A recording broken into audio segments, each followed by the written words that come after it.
तो चलिए समझते हैं कैसे किसी कॉम्प्लेक्स कंसेप्ट को सिंपल बनाया जाता है। तो जैसे आप कोई सेंटेंस लिखते हो, आई लव समोसास, तो मॉडल को पूरे सेंटेंस को पहले तोड़ना पड़ता है छोटे छोटे पार्ट्स में। इन्हें कहते हैं टोकन्स। हर टोकन फिर कन्वर्ट होता है एक हाई डायमेंशन वेक्टर में। इमेजिन करो कि एक लिस्ट है, लिस्ट ऑफ नंबर्स है, जिसे हम कहते हैं एम्बेडिंग्स। तो ये वेक्टर्स मॉडल को बताते हैं कि कौन सा वर्ड किस कॉन्टेक्स्ट में क्या मतलब रखता है। एग्जाम्पल की बात करें तो जैसे एक वर्ड है बैंक, तो वो बैंक तुम्हारा बैंक भी होता है जहाँ कैश जमा होता है, और वो बैंक भी होता है जो रिवर के किनारे होता है। तो कौन सा बैंक कैश वाला है और कौन सा बैंक रिवर के पास वाला है, ये मॉडल को पता करना होता है। तो देखो, same word but different meaning, but AI उसे समझ भी लेता है। तो स्टेप बाय स्टेप देखते हैं होता क्या। टोकनाइजेशन, टेक्स्ट को वो टोकन में तोड़ता है। जैसे अनहैप्पी को मैं अन और हैप्पी। तो most LLM use something called byte pair encoding for this. तो बाइट पेयर इनकोडिंग, तो ज्यादातर एलएलएम इस कंसेप्ट को यूज करते हैं जिसको हम बोलते हैं बाइट पेयर इनकोडिंग, जो शब्दों को तोड़ता है। दूसरा स्टेप आता है एम्बेडिंग लेयर। हर टोकन असाइन होता है एक वेक्टर के फॉर्म में, जैसे कि 7, 6, 8 डायमेंशन स्मॉल मॉडल हो गया, कोई भी 12 to 2000 डायमेंशन हो गया जैसे जीपीटी मॉडल।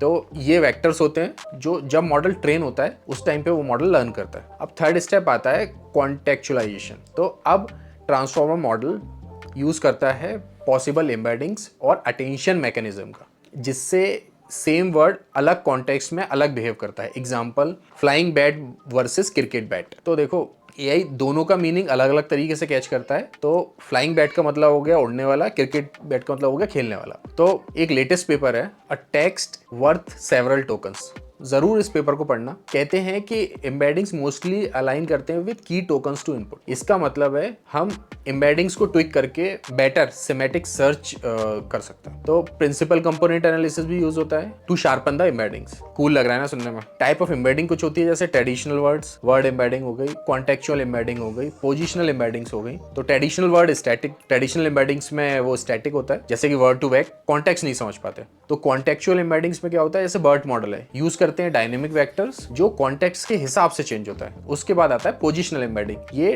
टोकन का ऑर्डर याद रखता है, like first word, second word, third word, fourth and so on. कि सेंटेंस का मीनिंग प्रिजर्व हो रहा है कि नहीं हो रहा। तो देखो, टोकन एम्बेडिंग्स सिर्फ नंबर नहीं होते बल्कि लैंग्वेज का डीएनए होता है। तो एफिशिएंसी की अगर बात करें तो कॉम्प्लेक्स ह्यूमन लैंग्वेज को कन्वर्ट करते हैं जो कि मशीन प्रोसेस कर सके। दूसरा सिमेटिक रिसर्च होता है उसमें, कि सरकेज़म अगर उसमें है कोई, और कॉन्टेक्स्ट डिटेक्ट करना और ये सब चीज़ें। तो ये सब चीज़ें हेल्प करते हैं उनको बेटर डिसीजन लेने में। और तो जैसे एक फ्रेमवर्क होता है tokenise and embed all, TATLT। तो सब कुछ एक ही एम्बेडिंग है इसमें। तो अगर आप LLM या कैरियर बनाना चाहते हो ना, तो बस ये एम्बेडिंग्स अच्छे से समझ लेना।